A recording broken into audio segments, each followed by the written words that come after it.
Hello and good morning, everyone, and welcome to this online webinar. My name is Joe McGinty from CELCIS, and this is the first in a new series of webinars focused on working with families within the space of neglect and child neglect and reflecting on the challenges and opportunities in this area of work. The last series that was held by CELCIS in the neglect subgroup was back in the spring and summer of 2022. So it's been a few years since we've ran these webinars, but we've now started them up again, and we'll be running them over the summer period and into the autumn. These webinars are a partnership between the CPCScotland neglect subgroup, CELCIS, and the Scottish Government. And this partnership very much reflects the ethos of working in multi-agency in a partnership way within the child protection space. Today's webinar focuses on working with families where trauma may make it hard for services to engage with people who access services, and it exemplifies this partnership approach, drawing on the combined expertise of services to develop new approaches to engaging with families, enhance our learning, and lead to better outcomes. You've probably had an opportunity, hopefully, to read the housekeeping slides, but just to reiterate, the information is that the webinar is going to be recorded today. It will be available after the event, but it may take us a few weeks to get it up onto the CPCScotland YouTube channel. There will be slides which will be shared after the event as well, and the cameras and mics are muted. However, there is an opportunity to post questions within the QA function at the top, and those questions will be selected during the discussion part of the webinar. The recording of the webinar and the presentation will be made available, as I've said.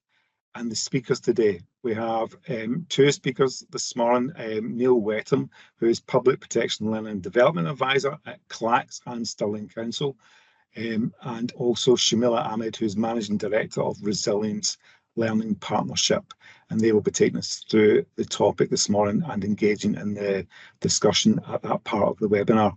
So we'll be hearing from Neil and Shumela for the first 40 to 50 minutes, if that's okay, and then we'll move on to discussion. So without further ado, I'm going to hand over to Neil, if that's okay, and let Neil and then Shumela introduce themselves. Thanks, Joe. Good morning, everybody, and thank you for the invitation.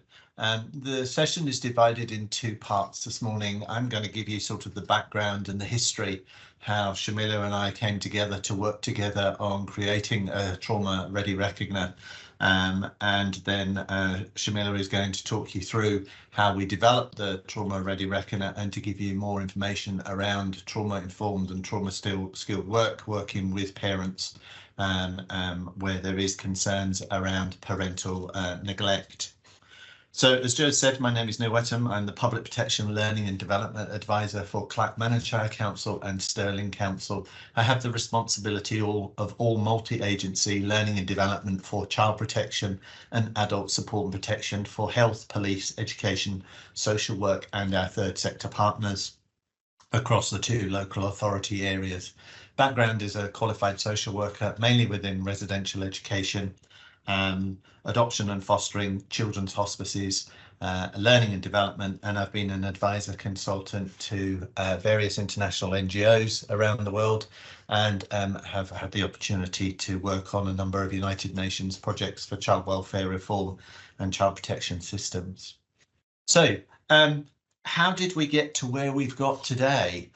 So I think it's really helpful if we explore sort of the background, and many of us on the call may have been involved within social work, social care or public protection longer than I have. I graduated in 1981, and I suppose it's really helpful to begin to look at the definition of neglect before I talk us through a journey of a shift in language and a change in language. So the definition of neglect under the National Guidance for Child Protection in Scotland 2021 defines neglect as the persistent failure to meet a child's basic physical or psychological needs, likely to result in the serious impairment of the child's health or development. There can also be single instances of neglectful behaviour that cause significant harm. Neglect can arise in the context of systemic stresses such as poverty, and is an indicator of both support and protection needs. And I think that's really, really important to remember, that it's not just about protection, but it's also support. The definition of persistent means there is a pattern which may be continuous or intermittent, which has caused or likely to cause significant harm. However, single instances of neglectful behaviour by a person in a position of responsibility can be significantly harmful. Early signs of neglect may indicate the need for support to prevent harm. So quite a comprehensive definition, and I suppose that's part of our journey. Where have we come from and where are we now, and in which direction are we going to be going forward? So I just want to explore a couple of concepts with you, historical, and some of them may be familiar to you, some of them may be new, and there's probably many more, but I just wanted to highlight a few. So if we could move to the next slide, please. It's that shift in language. And where has that shift in language come from? Well, you'll see there that on the screen, there's some terms that have been used and are familiar. And we look at toxic trio. If you think about the word toxic, it's a chemical scientific term.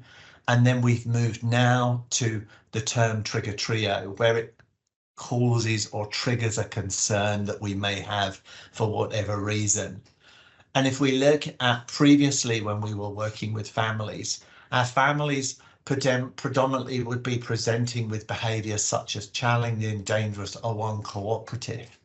And the language has changed and shifted to a more sort of inclusive approach. And it's the responsibility of agencies and services now, and we've retitled it to when services fail to engage.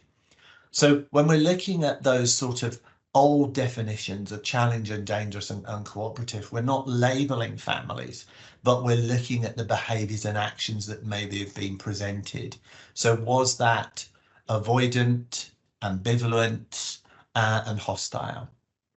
And then our choice of language as we move through in terms of identifying those that we serve. We've moved from service user and client to the now term that we use, those that we serve. So we again look at a different perspective and a different perspective in terms of how we're working and when we're working with people. Disguised compliance, we've moved to non-disguised compliance, non-compliance, and it's that pendulum swing, how we move back and forth to those languages. In terms of looking at neglect, I know from delivering neglect toolkit training myself, the first question that is always asked of me by my participants in the training is, what do you feel about the term neglect, Neil? Is that not quite threatening, intimidating towards those people that we serve? So we swing from neglect to assessment of need. And what do I mean by assessment of need? Well, if you look at the policy changes that we've had over time, we have getting it right for every child, where we use the My World Triangle, what children need to grow and develop, and what they need from the adults that look after them. So we're looking at strengths, but we're also looking at gaps. So that assessment of need is fundamental in terms of that. But also, you know, we can't sugarcoat neglect. It's recognised and it's acknowledged as one of the indicators of child abuse and neglect. But it's how we have that dialogue and discussion with parents and carers to help them reflect on what we actually mean and what changes we need to see happen. And I suppose I want to give you two examples here of cases that have been presented in training when we're looking at that whole issue of neglect and that assessment of need. So one of my colleagues on a training a few months ago from health had young parents. Father was very jealous of the relationship between his newborn and the mother of his child. And when the mother of his child was breastfeeding his child, he was trying to remove the child from the mother. And the health colleague was able to explain to him, do you realize the consequences and actions of your behavior? Because obviously the baby needs to feed to meet its developmental milestones, to grow and develop. Your actions and behaviors are demonstrating that that is both neglectful, which could lead to malnutrition. And he was then being able to understand the consequences of actions in his behavior, but it was a result of that worker taking time to explain his action behaviors. And that's when the penny dropped. And he was able to recognize that actually his behaviors and actions were damaging, and he became more involved. She gave him techniques to use when the baby was being breastfed. Tell the baby a story, sing the baby a song, stroke the baby's head. So he felt part and included within that. So that was a classic example of exploring with him that although his actions and behavior were neglectful, there was something that could turn that around. And by listening to him and understanding his concerns or his frustrations, was able to turn the situation around. A second example was of another health colleague who was using the neglect toolkit with a family. Initially, the worker was not convinced that the family were going to engage in the activity. However, the family engaged with the activity. They worked alongside the health colleague and other agencies, and there was huge success. And as a consequence, when things started to dip and things began to deteriorate, the family actually approached the worker once again to say, could we revisit the neglect toolkit and do it again? And I was asked as the trainer, is that a sign of weakness, Neil? Is it a sign of failure? Not at all. That was a sign of success, because the family were able to recognize that it had made a significant impact and improvement on their family. And again, it's about that relationship that the worker had with that family in building that trust, understanding and listening to what was happening for them. So there's two key areas there. And I just want to take us back to those of us that were around and were conscious when we were studying BSTEC's 7 principles of casework relationship, and their purposeful expression of feelings, acceptance, non-judgmental attitude, individualization, confidentiality, client self-determination, controlled emotional involvement. And I think that just demonstrates from those 2 case examples there that some of those principles are still alive and active today. And if we're demonstrating those and if we're showing those, then obviously people are more able and willing and want to work with us, alongside us, and engage and listen to what we have to say as professionals. So moving on then, other language that we've shifted and moved along the spectrum, we used to have return discussions. We used to have return interviews. Now, return interviews has a connotation for many people of being interviewed by the police, so they've done something wrong. It wasn't inclusive, it wasn't supportive. So with the National Missing Persons Framework, we've moved to return discussions, which is more inclusive and more responsive. So those return discussions looks at what led up to the build up to that person going missing, what's happened during that person going missing, and then what would help prevent them from going missing again in the future. So you can see that shift in language sort of is supportive. It creates that non-judgmental attitude that BSTEC talks about, and it creates that individualization as he goes on in his work. And again, in terms of substance use, which is an area, or misuse, is an area that we have concerns in relation to neglect. We've now moved to the term substance use, a better understanding, helping support those that use substances around the stigma and trying to reduce that stigma. Again, domestic violence, we've now moved to domestic abuse, and we realise that when we talk about domestic violence, it's just means around physical and verbal, whereas we know that domestic abuse is wider and bigger than that. It's psychological, it's sexual, it's financial. And so again, that term domestic abuse is more inclusive to actually what may be happening for that individual that's living with that experience or lived with that experience. And then finally, the whole issue of trauma-informed. Now, we have the term trauma-informed, skilled, enhanced and proficient, but was it there historically? Did we acknowledge it when we were working with families, or did we not have a word that we were using to explain what that meant? Because as BSTEC says, if we are really truly listening and working with somebody, we have to accept what they've experienced. We have to have that non-judgmental attitude. We have to create and work with people as though they are individuals. And we have to connect with them. And we have to show a little of ourselves and get them to understand why we're involved and the reasons for we're involved. So that's the reason why I put the question mark in terms of the before, because I think it was there, but perhaps we didn't know how to articulate it or respond to it. And now we have trauma-informed and trauma-skilled. So there's that shift in language. So if we move to the next slide, please. So what has helped us in that journey, shift in that use of language? Well, there's various policy statements. I've mentioned GERFEC, fundamental in terms of those changes. We have the promise, which talks about the use of language and how we use language and how us as professionals should not hide behind our professionalism, but we should be there to make sure that people understand why we're involved and avoid jargon. And where we are using jargon, make sure there is an explanation.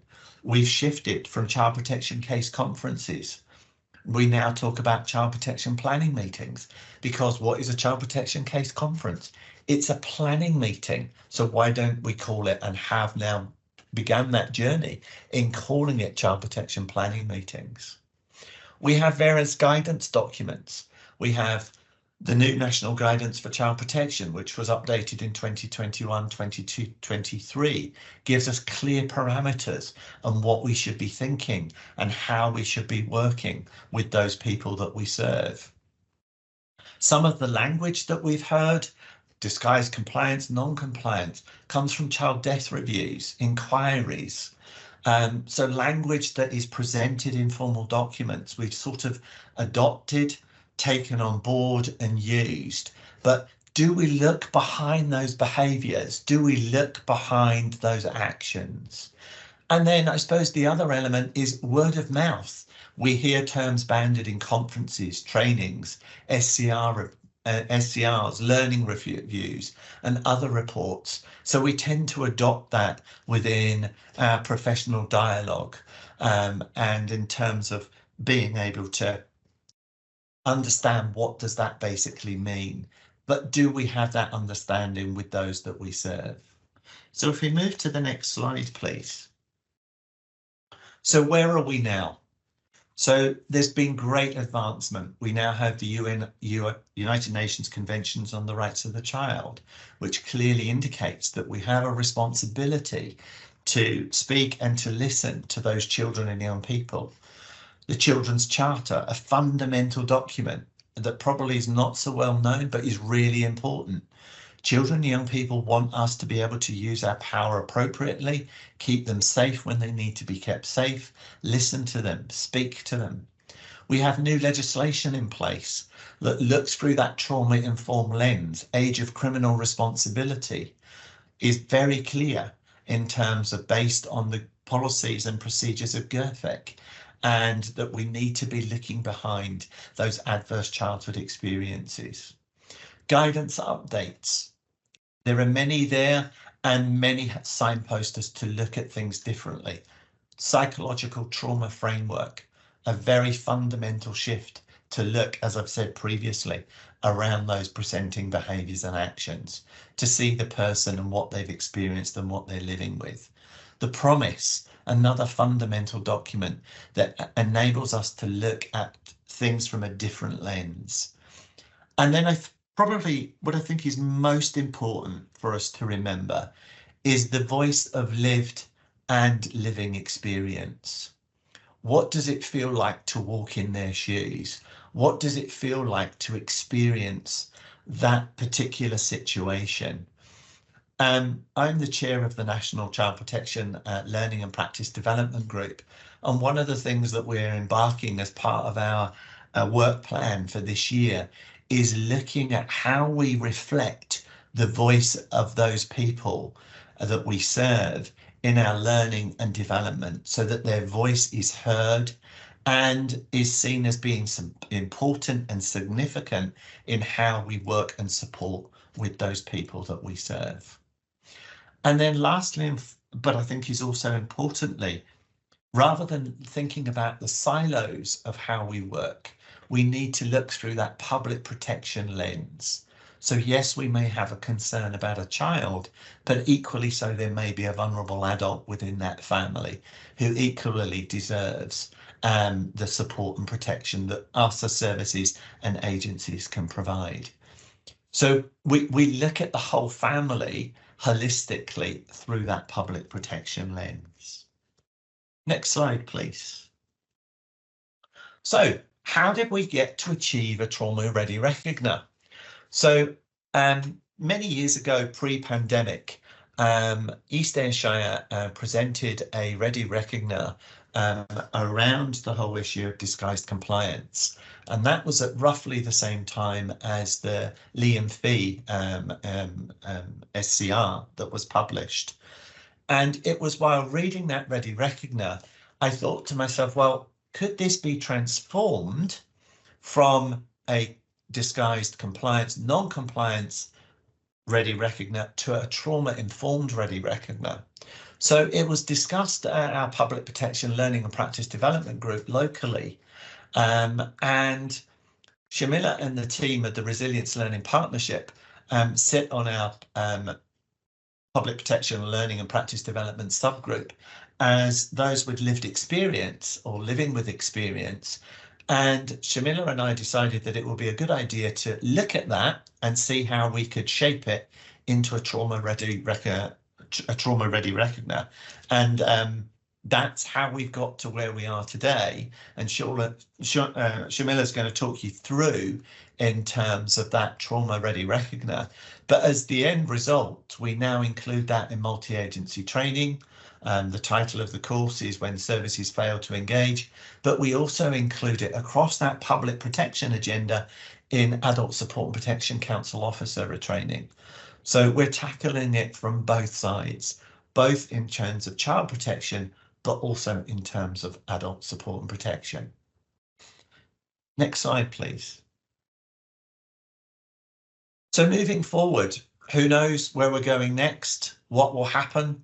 I'm not a politician, I'm not a magician, so I don't know in terms of what direction we will be going in. But what I see as clear indication is that those with lived and living experience are central to how we work and will continue, and hopefully their voices will be echoed more and more in terms of learning and development. And it's important that when we're exploring those concepts of neglect, we hear their voice, we act and support their voice. And going back to BSTEC in terms of that acceptance, that non-judgmental attitude. And I think one of the key messages I want to just leave you with is a statement in terms of enable relationship-based practice, complexity, humanity, from Roosh in 2005. And they state that authoritative safeguarding in child protection is a blend of authority using our professional knowledge and judgment, but showing humility and showing empathy. And if we can do that, then hopefully that perceived lack of engagement will help dissipate, and be reduced.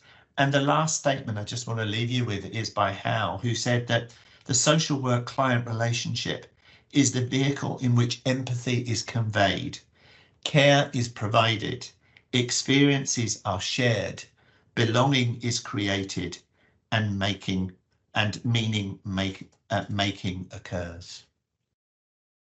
So I'm going to hand over to Shumela. However, Joe has just reminded me I should have done something at the very beginning and I forgot. There is a Menti questionnaire, and we would just like you to answer the first two questions on the Menti, please. So from your experience in working with families where there may be concerns about neglect, have there been concerns regarding engagement? And it's a yes or no answer. And if you could just submit your answer by clicking on the submit button. Thank you.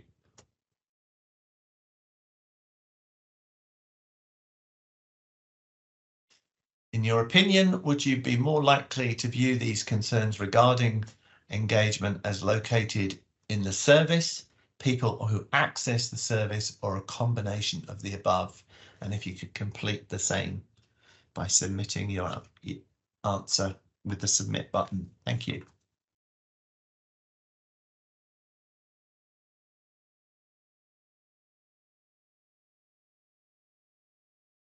Okay, thank you very much. And we'll look at the results at the end of the session once Shumela's spoken, and we can have some dialogue around those. So I'm going to hand over to Shumela. Thank you, Neil. Really interesting to see the responses come in to the Menti there, and wonderful as always to listen to you, Neil, articulate your approach to child and adult protection. It's why we love working with you. So if I could just get my slides up, please. As Joe said, my name is Shumela Ahmed, and I can't give you a big, wonderful introduction like Neil. I have not had a career like Neil's, not yet. It's one I aspire to. My background is in education, and I am the co-founder and managing director at the organisation that I work at, which is Resilience Learning Partnership. We are a relatively new organisation. We've only been around for about 6 years now. We're in our 6th year just now. But we have been growing steadily, and I think influencing positively in this space. We are a lived experience-led organisation, so around 82% of the people who work at RLP have lived experience of complex trauma. They also have a wealth of other experiences, academic, professional, lived, learned. Some have living experience and might be currently experiencing complex trauma or the consequences of it. And we bring that mix of our lived but professional and academic experience all together in one pot to do what we do. Our basics are up here for you to read, but what's really important for this session, I think, for you to know is that we're national partners in the NTTP, so the National Trauma Transformation Programme. We're co-authors of the National Trauma Training Plan, the green document that you see here, and co-authors and designers of the roadmap, which I want to introduce you to later on in the session. So that's why we were, that's why we sit on the Learning and Development subgroup in Clackmannanshire alongside Neil and other colleagues, but we are also really involved in other strategic areas in Clackmannanshire. So we co-chair the Community Justice Partnership alongside the police, criminal justice social work and the NHS, which is, well, we are the only type of organisation like ours to do that currently in Scotland. It's a privilege, but it's also a beautiful demonstration of power sharing at the highest level locally.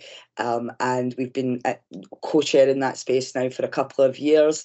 And I sit in many spaces, and it is definitely one of the spaces where we feel like an absolute equal partner around the table. We are considered just as the police are, as criminal justice social work are, as NHS are locally, and that's a real shift. So Neil talked a lot about a shift in language, and there is a huge shift in language, but there's also what we're starting to see in what trauma-informed practice is, and what we really need to see is a shift in culture. Our culture informs our language, and with the roadmap that I'll tell you a little bit about later on, it actually absolutely starts with culture if we're thinking about making some of these big changes within our organisation, within our systems, our services, our processes, our policies that Neil was talking about. We actually don't just need a change in language, we need a change in culture. And trauma-informed practice gives us an evidence-based structure to do that around. So if you just go on to my next slide, please, Michelle.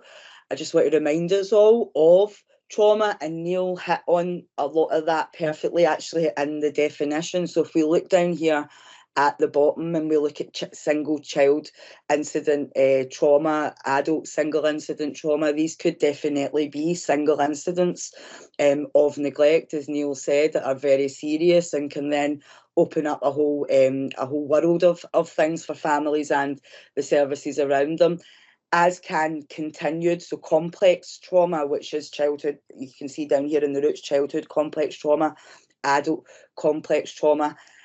And I'll come on to the other bits in a second. This beautiful slide was designed by NES, NHS Education for Scotland. And because of who they are, the other adversity parts on the other side are as political as they're willing to be. I'll be a wee bit more political, even though I'm not a politician either, in my next slide. But that other adversity that's experienced is usually out in our communities. It can often be structural as well, and it absolutely can play a role in when families get to a point of it's neglect that's happening. Poverty is one of the biggest key drivers of neglect, and so if a family is consistently experiencing that, will absolutely be playing a role in those root causes that we see down in the bottom. What that will mean for children, young people, adults is what we then start to see as we move up in the tree. Difficulty managing strong emotions that come across in Neil's example with the father and the breastfeeding. The risky strategies to manage distress, again, you could tie it to that, absolutely. Difficulties with relationships, absolutely, that played out in that scenario that Neil shared with us. What will that mean long term for children, young people, adults? Absolutely, mental health issues, absolutely, physical health issues. We are seeing the evidence emerging on a phenomenal scale on this. And social outcomes, we all know this too well. So we're looking at things like risk of further harm, higher rates of substance misuse and other health harming behaviours.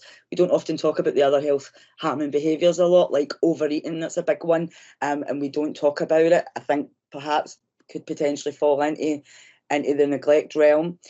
Higher risk of all mental health difficulties, absolutely. Higher rates of preventable diseases, that's where that evidence around the physical impact of trauma is really starting to support. I run an organisation where 82% of the people have lived experience of complex trauma, so I know the comorbid chronic health conditions that come along with that as an employer. So this is absolutely something we should all be aware of. 1 in 5 people in Scotland have experienced complex trauma. That complex trauma is either physical or sexual abuse in childhood. They're not a homogenous group away over there somewhere waiting for us to all come and rescue them. They work in our services, they work in social work, teaching, the NHS, they're in the police, they are everywhere. They drive buses, taxis, they clean our schools, they feed our wains. So this absolutely matters on a really big level when you think about 1 in 5 of our population and the comorbid chronic health conditions that actually come along with trauma for many and complex reasons, but it absolutely should be brought to our attention. Higher risk of early death, the evidence tells us people with long histories of complex trauma are dying about 20 years earlier than the general population. That's absolutely a matter for everybody.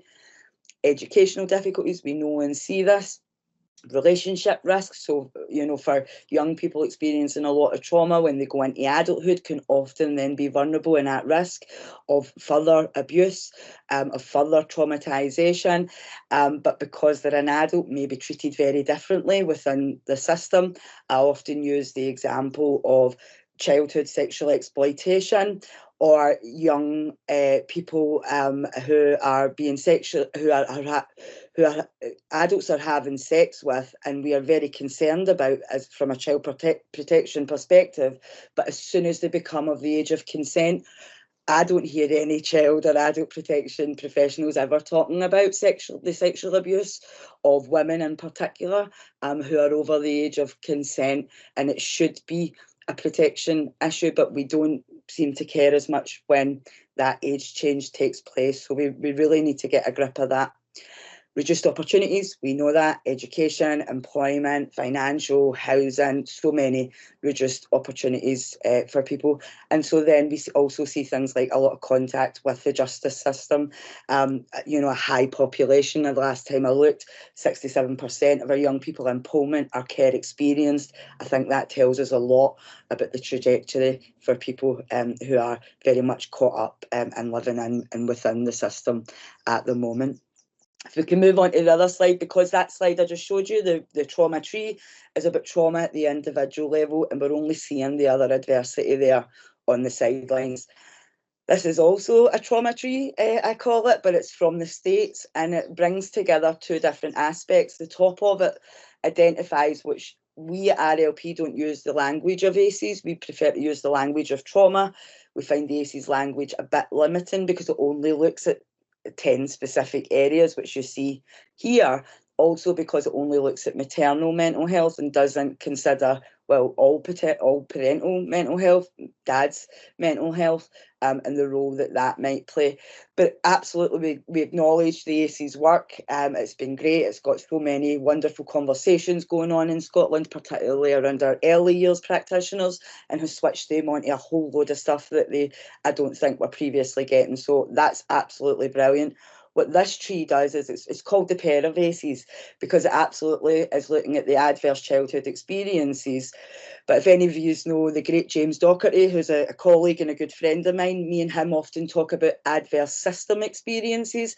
And I think this tree's going in the same direction. It's talking about adverse community environments, and it is making a replay on the ACEs kind of, you know, the anagram there. But it brings in things that are absolutely significant, because we can't just focus on trauma at the individual level for too long.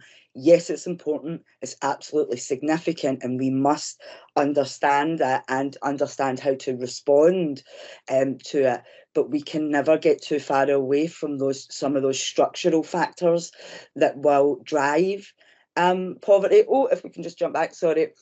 So that will drive trauma, so within families or adults. So poverty, huge driver, as I mentioned earlier.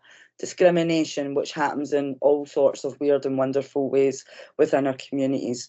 Community disruption, otherwise known as regeneration in Scotland, absolutely can cause a lot of disruption and therefore distress in communities, but it's often always framed and labelled as a really good thing. Do we really get into communities and understand it? We have done a bit of work in that area in Glasgow, actually, in an area that was regenerated, and it might not be the dystopian rainbow story that everybody might think, because there's lots of new shiny buildings around. The same families are often still living there with the same issues, the same problems, the same drivers, the same poverty levels, discrimination. Lack of opportunity, economic mobility and social capital, it is the thing that can lift us out of trauma, poverty, discrimination, all of the things. And I say this as a person with lived experience who employs a large workforce of people with lived experience. It has absolutely been our access to a free education system, some of the great things that already exist out there that have allowed us to get in and access education, training opportunities, volunteering opportunities, employment opportunities, but we need to do so much better, and there's a whole load of work that needs done pre that to remove those barriers that trauma has put in the way. Negative experiences at early childhood education can just set you up for a lifetime of distrust of any service. The doctors, the dentists, anything education related, the benefits office, the housing office, all these places that can get you out and away from poverty, into sustainable employment or education. You know, God, I hate that we have a free education system in this country, yet I didn't find out about that and how to access it, how I needed to, until I was 29 years of age. And I'm quite an intelligent woman. Even before my 2 degrees, I kind of was navigating the world and surviving, yet no job centre told me this. No worker that I ever engaged with ever told me, or school didn't say, listen, be all good. If you leave here with nothing, you can go to college or you can go to an access course. You know, there is a free education system here. We kind of put it all on, you know, making it out of school with all of that stuff. And actually, when you're living a life of trauma, sometimes school is the most unhealthy place for you. And it can take some young people, not all, but some, years to recover from some of what they've experienced. Getting on board with education often isn't the first thing our young people might be thinking about, and we need to create a different way of doing things. It doesn't mean children are coming out of school thinking they're useless, they're worthless, they're not going to amount to anything. Housing, a UK-wide problem. It's not just a Scottish problem, but it's absolutely a problem, the quality of it and the affordability. And community violence will often play a role. Some families are just in communities getting on with it. None of this other stuff's going on up in the top of the tree. They're doing well, yet they live in communities where all of these things are happening in the bottom roots, and that can be a real source of trauma and, you know, lack of opportunity, and people can be easier drawn into young kids if their families are forced to stay in a high crime, high poverty area with low housing, low opportunity, or economic mobility. What's the chance for the Waynes to get out of that, you know? And that's where we start to see intergenerational problems. If we move on to the next slide, so I just wanted to remind us all of the why and some of what is going on out there, but some of all of the things that we need to consider. And embarking upon the Trauma Ready Reckoner with Neil, one of the things, and it's a shame, our colleague Adele McGlanicky is in Forth Valley, what we call the TP-TIC, which is the Trauma Informed Implementation Coordinator, employed by NHS Education for Scotland, but sits within a hospital trust, so sits within Forth Valley, only works a couple of days, but we were able to work alongside Adele, and it brought together 3 really important elements, which are actually beautifully displayed in this wee diagram here. So RLP, the expertise by lived experience, so EBE, experts by experience, we'll often say, or just people with lived experience. Our leadership, so Neil, absolutely a wonderful leader in our area. Adele as well, an exceptional leader, also someone who's in clinical practice in Forth Valley. And I'm allowed to say this now myself, I lead the organisation, so I'm a leader as well. So actually 3 of us, all 3 of us sit in all 3. I hope Neil won't mind me saying, and I know Adele won't, that's as much as I'll say, but we all sit across all 3. We've all got lived experience, we're all leaderships, and we're all experts by profession as well. And many of you guys will be. So many people in this call, there's 320 of us. That 1 in 5 stat tells us there will be loads of us with lived experience on this call, and it absolutely matters. It's probably what drove you into your job. It's probably what gives you the insight and the stomach to be able to stay in it and try and fight for some of the change that you want to see. So we need to recognise that many of us, whether we talk about our lived experience or not, can absolutely sit across all 3. What's really important to know is that we need to bring all 3 of these elements together to create anything trauma-informed. Can it be trauma-informed unless it's informed by those with lived experience of trauma? That's a beautiful Sissy White quote. I would also add to that it also can be trauma-informed with these other 2 elements, with our leadership and with the capacity and the authority to actually affect change, and with our experts by profession who know this stuff, who know people, who know the literature and the theory and the evidence-based stuff. And it's about bringing those 3 elements together to actually design and, where possible, deliver our services. That's how we approached creating the Trauma Ready Reckoner, and that's how we got what we did at the end with the end product that I'm about to show you. So if we just move on to the next slide. We'll send slides round after this, and it'll have links into the NTTP website and the roadmap in particular. But what we did was we took a trauma lens to the disguise compliance form, and RLP took that form and took it to our people and said, you know, what does this mean to you? How do you make sense of it? This is something that a local authority might use with a family. We gave them context around it, and we asked them to put their lens on it.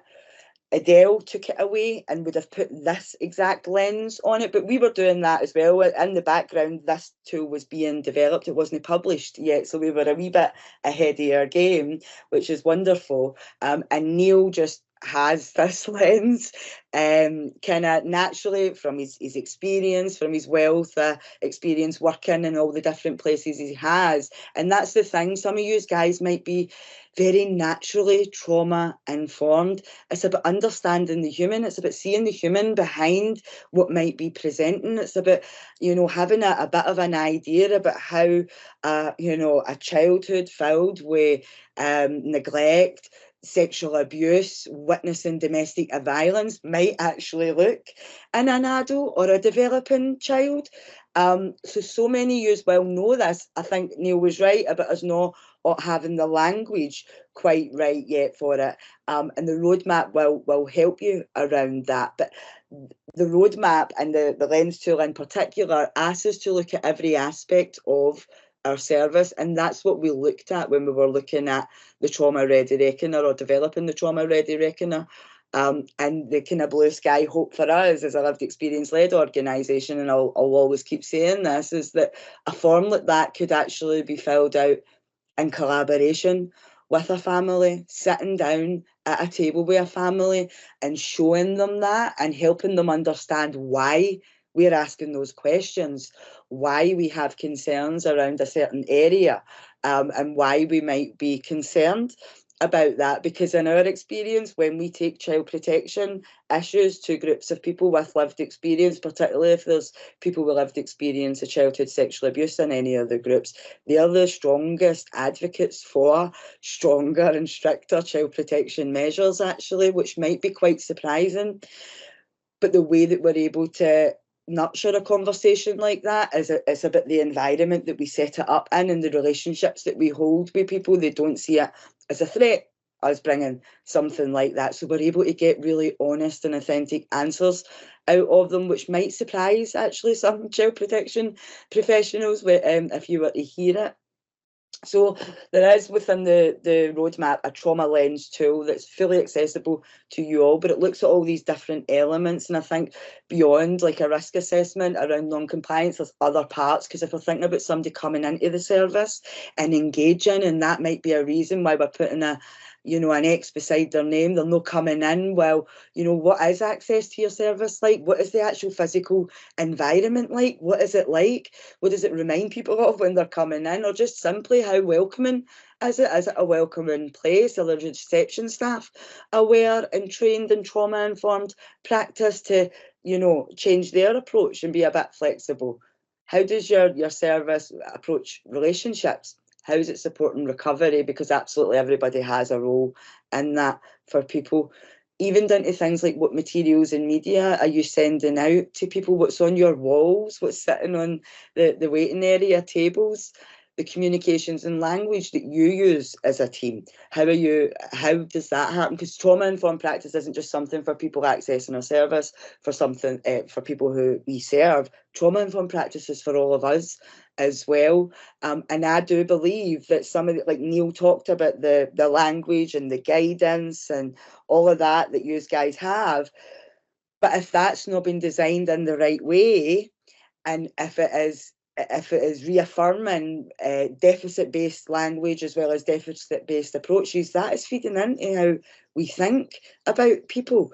What's written about people, what we write about people, what we read about people absolutely informs how we think and feel about people. So communications and language is absolutely vital And the last one I'm going to mention is the partnership working, because that's what allowed this to work really, really well. It was that partnership approach, solid relationships within that, and an ability to try, and as hard as it was for us to look at this document and go, God, even as, again, somebody who's care experienced, looking at that and thinking, oh, you know, your first reaction, but to be able to be involved in developing that and creating a new version is one of our proudest achievements. I talk about that resource at all the trauma training I deliver. It's used in STILT, the Scottish Trauma Informed Leaders training by NES, as a really good example of working together around a tool like this, to really power share around it and design something that still asks all the difficult questions,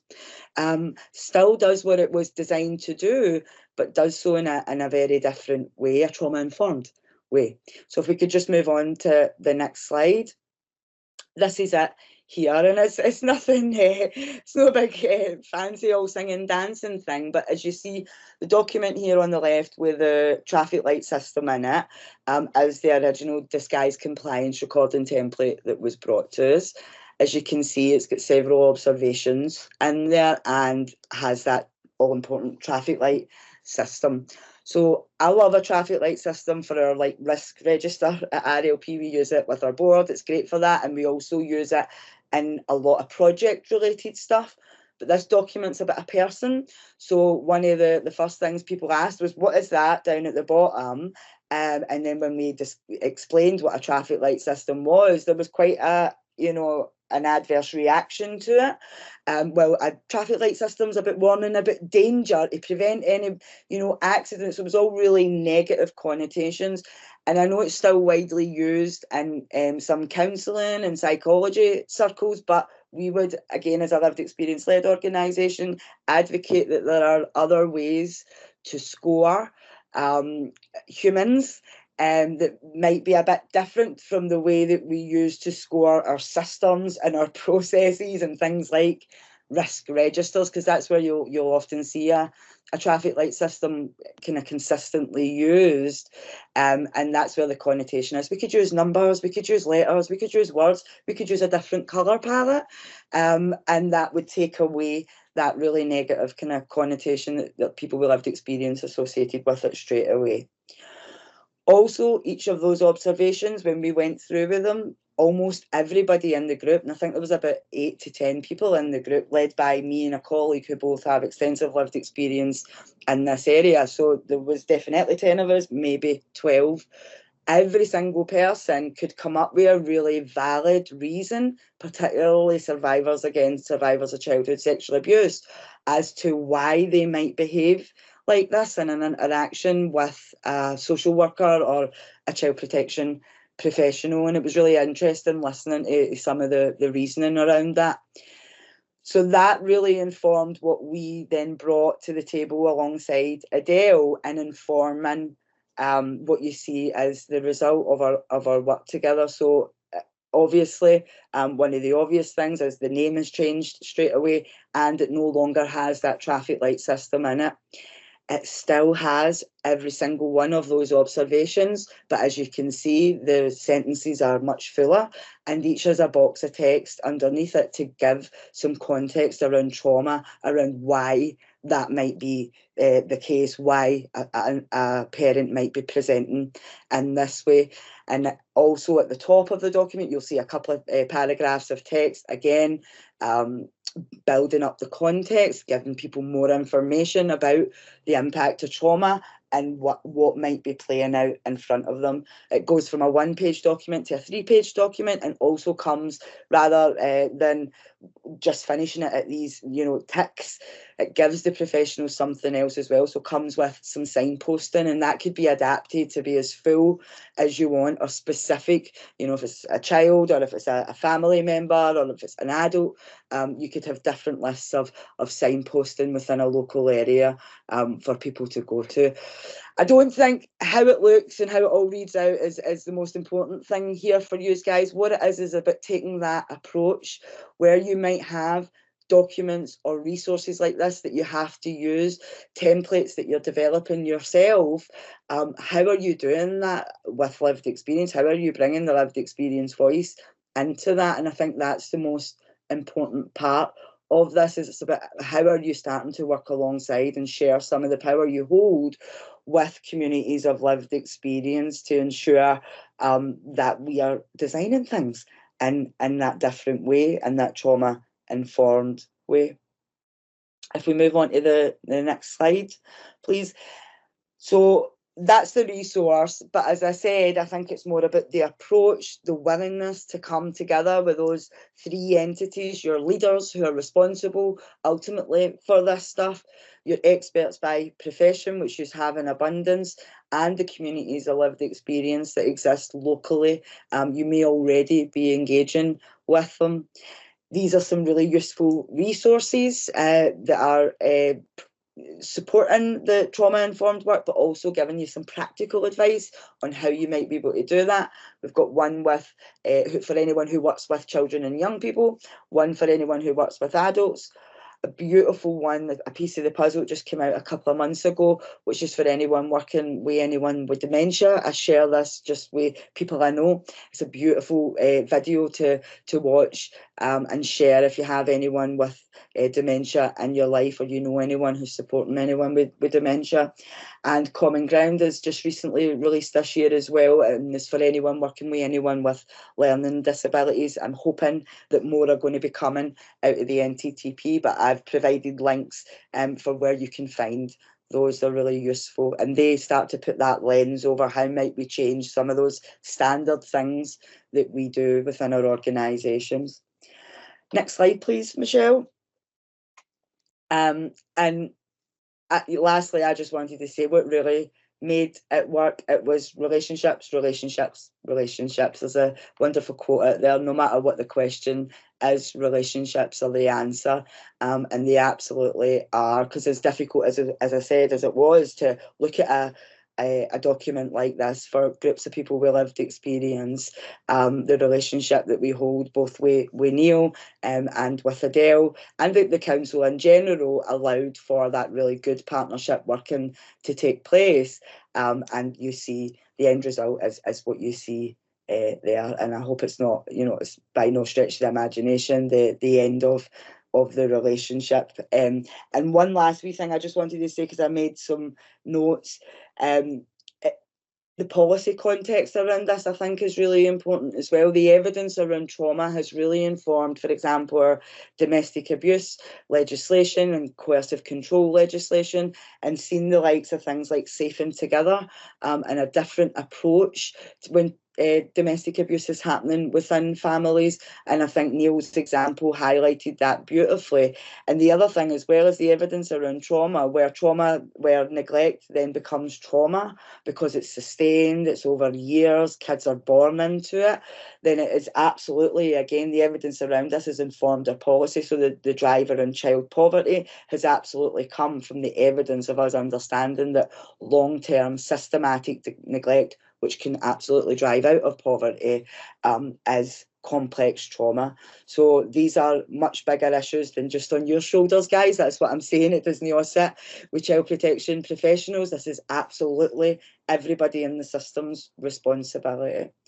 So I'll leave it there and open up for our Q&A in a wee second once I hand back over to Jo, and happy to answer any questions whatsoever on anything we've spoke about. Thank you very much, Shumela and Neil. That was an excellent presentation, really thought-provoking. We have got some questions. I maybe like to go back to the Mentimeter just briefly, because it flashed up very quickly and I didn't get a chance to really note down what the results were. Maybe we could just focus on that for a few minutes and then we'll take some questions. But Michelle, are you able to bring the Mentimeter back up and people can see the results? It probably isn't a surprise. Obviously, question one is just about engagement. People have signed up for the webinar, so they're interested in engagement. They're interested in the challenges around engagement. So it's not a surprise that, we've got a good majority of the attendees here, and there's over 300 attendees have managed to fill it out. Well, 200 have filled it out, and most of them are saying yes, engagement's a concern. The next one was the interesting one, I think, was where the vast majority were saying it's a kind of combination of the above, which I think really feeds into the bit you were saying, Shumela, about relationships, because that indicates there it's about relationships, when it's a combination of both. It's about the interaction of the services and the people that work in the services with the people who use the services, and that people who access the services and people we serve, as you said. So just any comments from yourselves about the Mentimeter, Neil or Shumela? Yeah, not surprising. And yeah, I would like to think the combination of above is about relationships, which is great.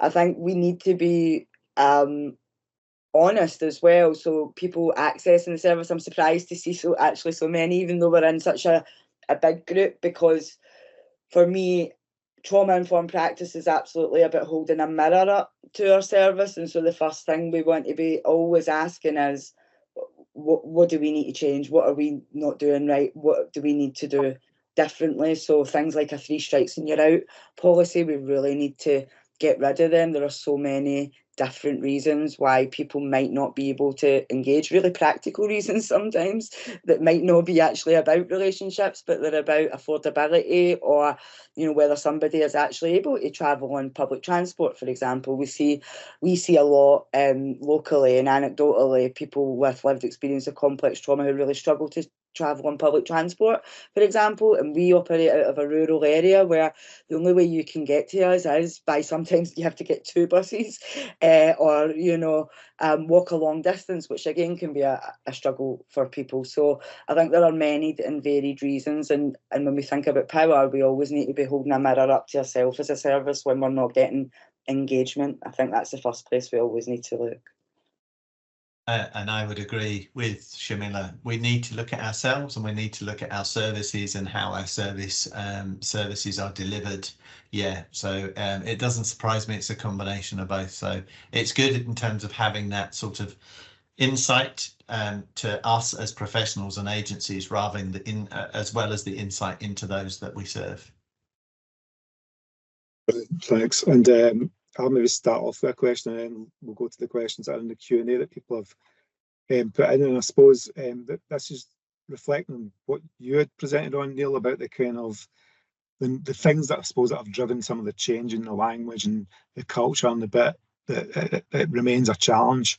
And I suppose the bit that's a challenge for practitioners is there's been a lot of policy developments, a lot of guidance that have come out in the last years, and people talk about a cluttered landscape. So I just wanted to kind of get a bit of a view from yourselves about, out of all those policies, and which ones do you think are the ones that are the most important in terms of this agenda? And I suspect, Shumela, you've already answered that in your presentation in terms of the whole trauma-informed approach, but just wanted to get people's views on that, and how we help practitioners navigate that cluttered landscape, because it can be confusing, and I think it probably is confusing as well for the people we serve as well, because there's so many policies and that have come out in the last few years.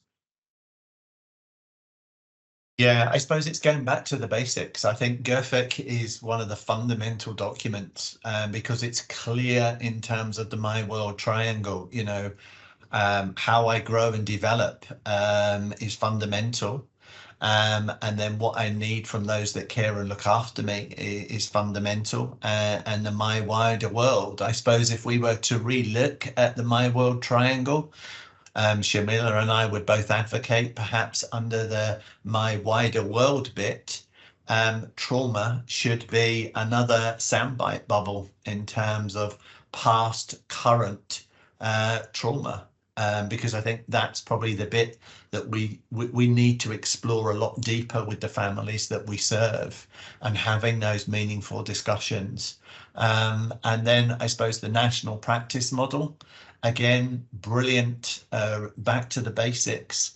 The resilience matrix, again, perhaps within the resilience matrix, we need to build in that bit around adversity, an element of trauma. Because that could be a sign of adversity. So I think, if we look at some of the existing guidance that we have and models that we have, it's just making them more robust from a trauma-informed, trauma-skilled lens. Thanks, Neil. And Shumela? Yeah, I would absolutely agree. And see, this is the thing about trauma-informed. So absolutely the trauma-informed agenda for sure. But some of what already is out there or what is coming can be trauma-informed in the way that it's done. So the promise is very much trying to do things in a trauma-informed way. I sat on the review and as part of the promise, and it's in there, absolutely. So some of the things that are already out there, the nature of them, like the nature of the promise and the approach and what it's aiming to do is trauma informed. If you start to pick it apart and look at what it wants to do, it's not just about getting everybody trained in trauma training, it's about how it designed its whole self, the promise, and how it's trying to do the work that it's doing. And then councils taking it in, they are very much trying to do that in a trauma informed way. So trauma informed should lay over a lot of what we all already doing. It will be informing it, even if the language isn't in there, but it is in legislation now around victims and witnesses trauma informed. So we're starting to see it bleed into legislation, which is fantastic.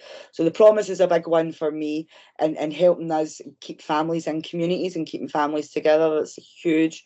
Will give us long-term benefits and see less people in the criminal justice system, less families broken up, less trauma.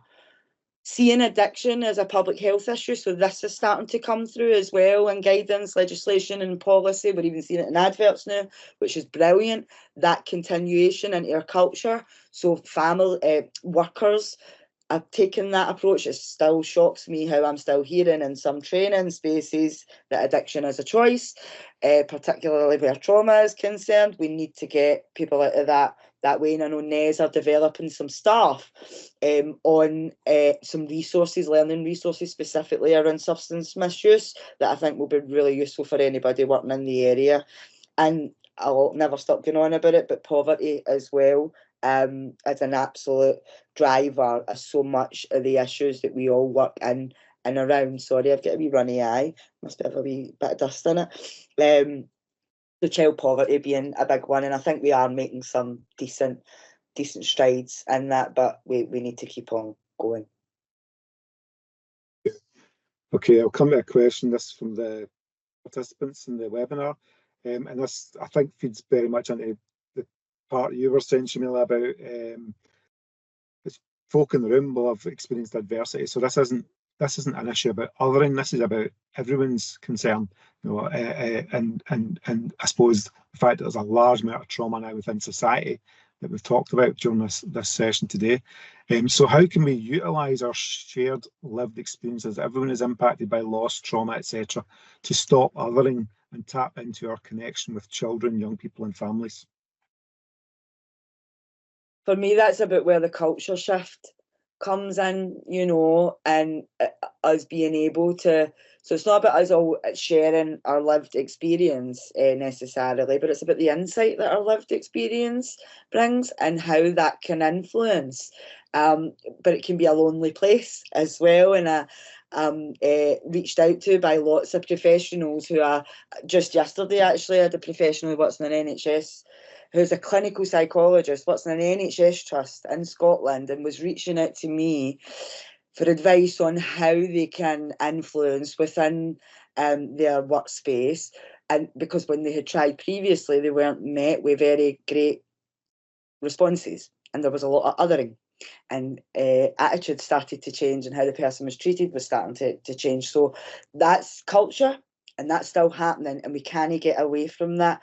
But if you have lived experience and you're able to connect with any others, so I'm working with a couple of local authorities, Clacks, Falkirk and Dundee all have staff lived experience groups up and running now. This is brilliant. Dundee's is leadership staff, so it's a pretty senior level.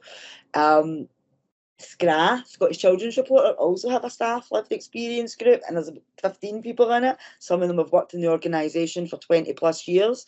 So this is amazing. If you work in an organisation where that's happening in any level, get yourself involved in it, but also connecting to your community as well. Depending on where you work, there might be different attitudes or even policies around disclosing your lived experience. And I think some of the conversations need to be surfaced. You know, if you work in a place that's big enough, and you can start that conversation by saying, listen, I'm wondering, I'd like to, you know, facilitate a wee group every 6 weeks that staff with lived experience to see if we can take a look at the trauma-informed agenda. I would hope you were met with encouragement and support in your organisation, who say, aye, on you go. Send them to the NTTP website so they can see all the resources, and there's solid stuff behind this. That the national partners are Scottish Government, COSLA, NHS Education for Scotland Improvement Service, and then we us. But those four should give your senior leaders, your organisation, confidence that this is good work and relevant work as well. So I would absolutely advocate you go for it, and please reach out as well. Our details will be sent out after this if you want any further advice for RLP on approaching it as well.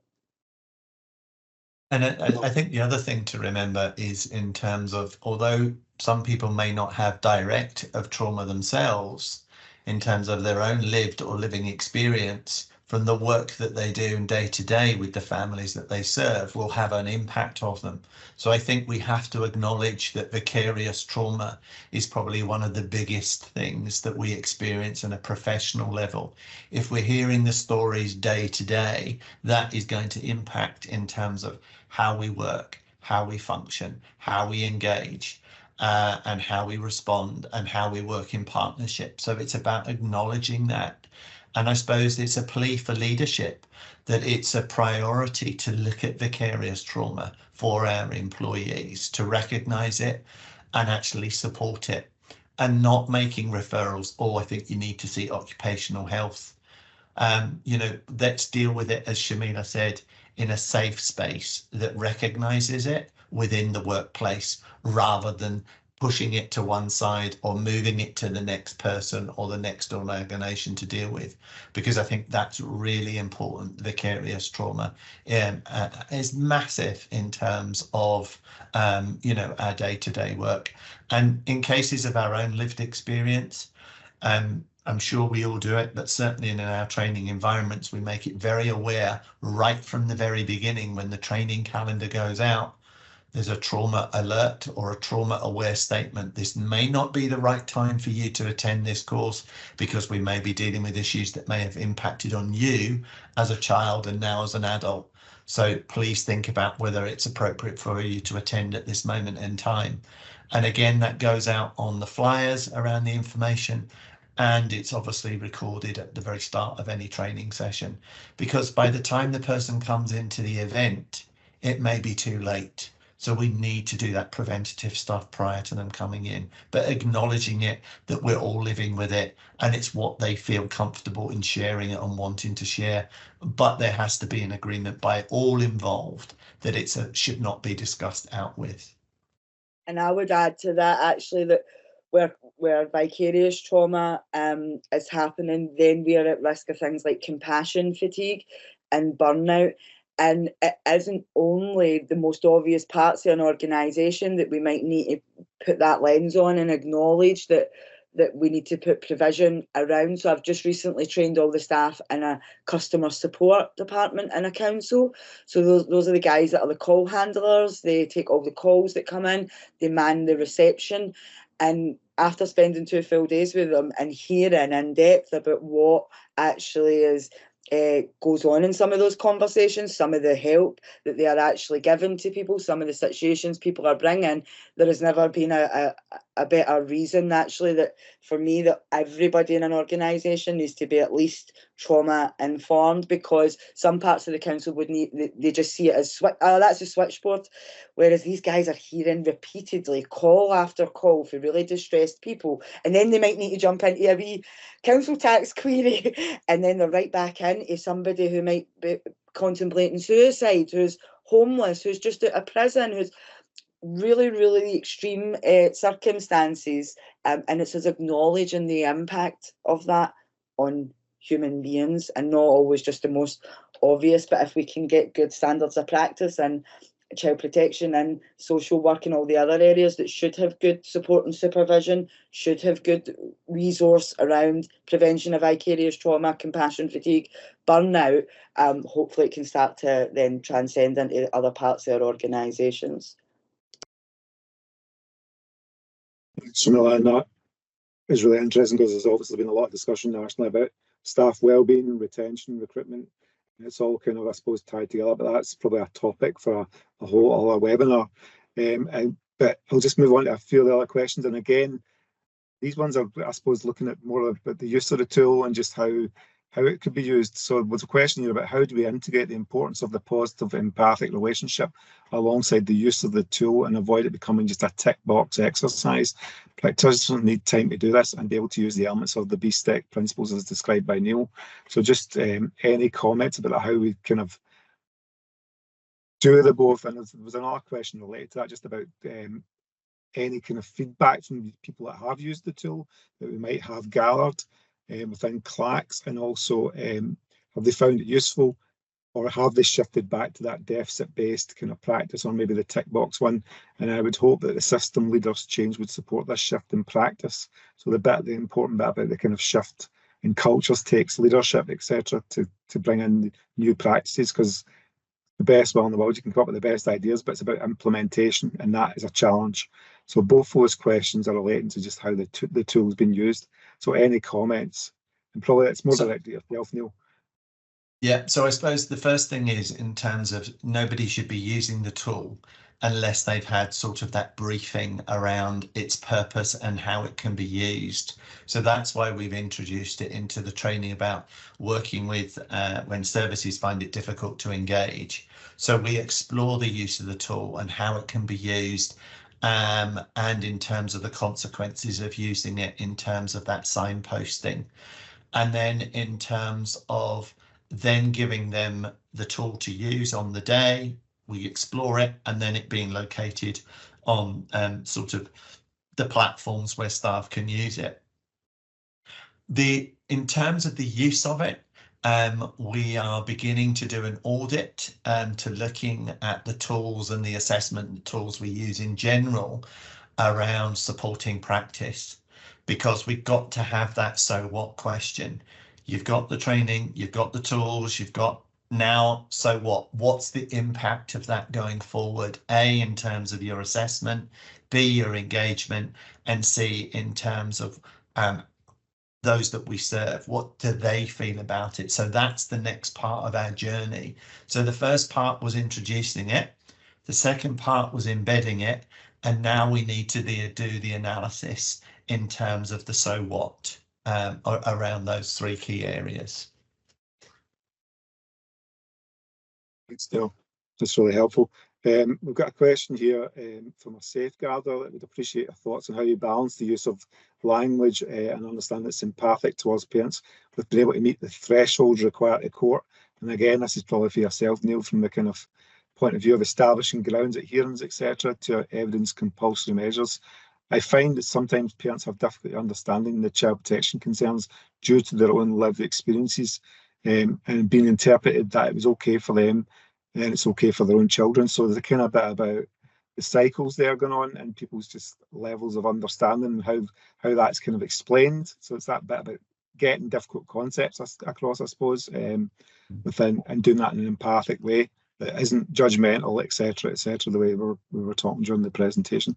So I'll open that up to both of you, but I suppose there's a bit about the kind of the social work practice side, which I think the safeguarder's asking about. It comes up in time and time again when we're doing the neglect toolkit, the impact of parental substance use. It comes up time and time again. And I suppose what I ask practitioners to do is, we don't just turn up and say, right, well, now we're going to do the neglect toolkit or the graded care profile. It's about having a discussion about what they are, why they are used, and the purpose of them, giving them an opportunity to look at the paperwork with the professional, giving them an opportunity to ask those questions. So it's about building that relationship first.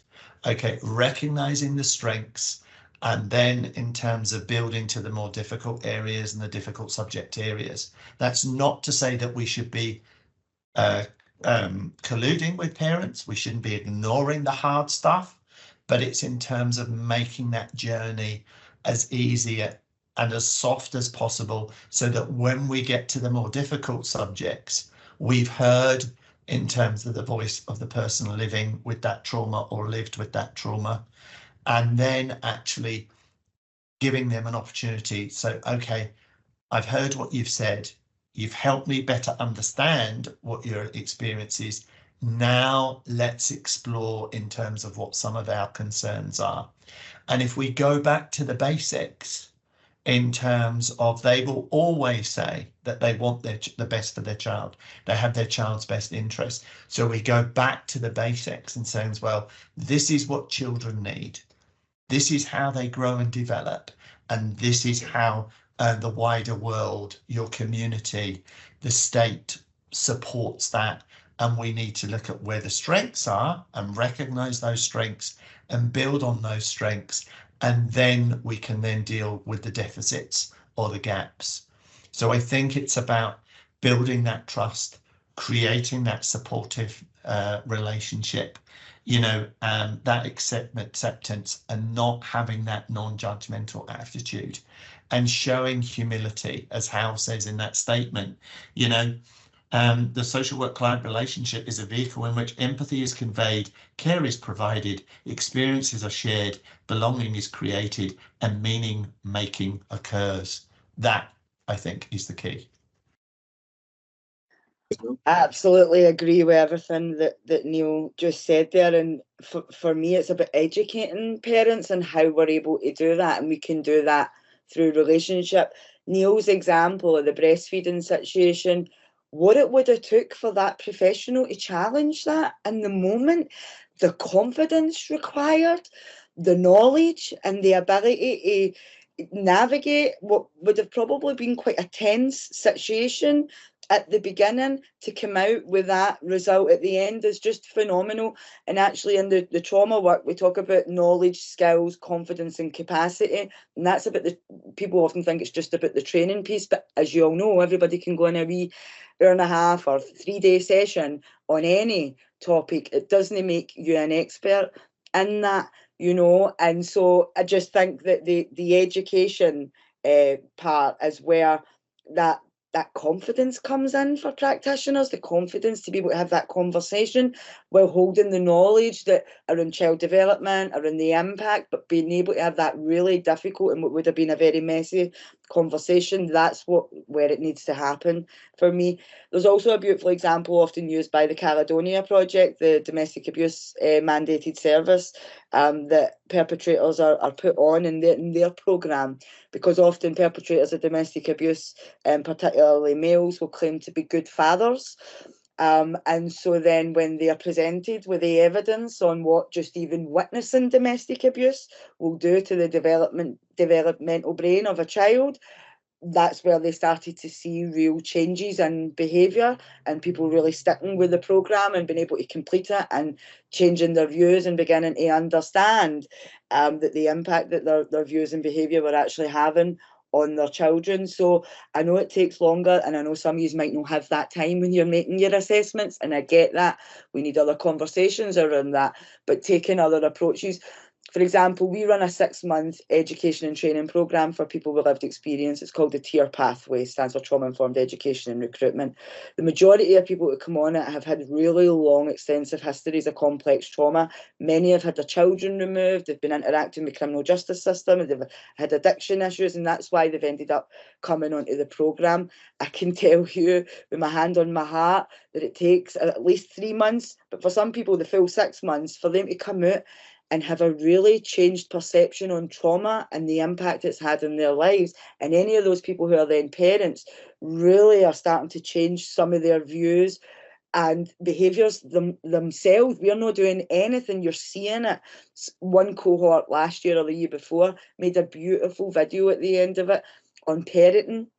Some of the people had their children removed, and they were working alongside people who hadn't had their children removed but had social work involvement. That itself is really difficult to do, but they all came with this beautiful message and recognised the impact and role trauma had played in their parenting. And that's where I think I've still got a lot of work to do, and not seeing child protection over here and trauma there. We need to understand the role that trauma has actually played in many parents' lives and how that will absolutely inform your parenting style. And again, I say that as somebody with lived experience. I've got a 22-year-old and a 14-year-old, and how I parented each, because each were born at the opposite ends of my trauma journey, is very, very different. How I attached to each is very, very different.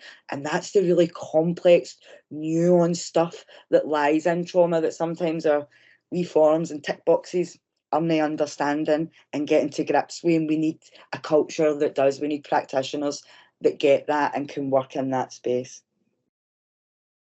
That's my rant. Much, Shumela. No, that was perfect and a great answer. And I'm just conscious of the time, and people are having to shoot off for 11, so we'll probably have to bring it to a close in terms of the questions. Although, unfortunately, I haven't been able to get to all the questions in the QA, so I would like to just thank people for posting them anyway. And there's also some helpful comments being put in the chat as well, which you may have seen. Maybe we could just bring up the Mentimeter just to finish off and just get a kind of bit of a sense of how helpful people have found the session, and then we'll close it thereafter, if that's all right. Thanks, Michelle. So the Mentimeter last question is asking you, has your knowledge regarding working with families in the role of trauma-informed approach changed following this session?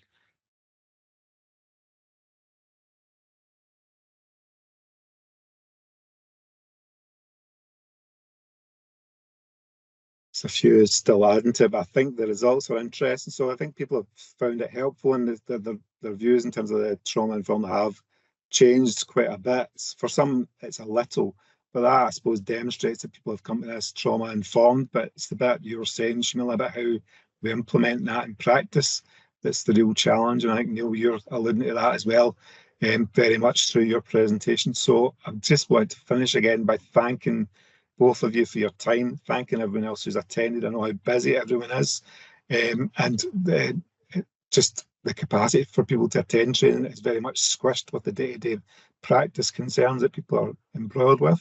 So I just want to say a big thanks to everyone who's attended, taken part, contributed to the Q&A, listened to the presentations, and once more a big thanks to yourselves, Shumela and Neil, for an excellent presentation. And my voice is now going, so I probably need to go and have a drink of water or a cup of tea, and we'll just finish there.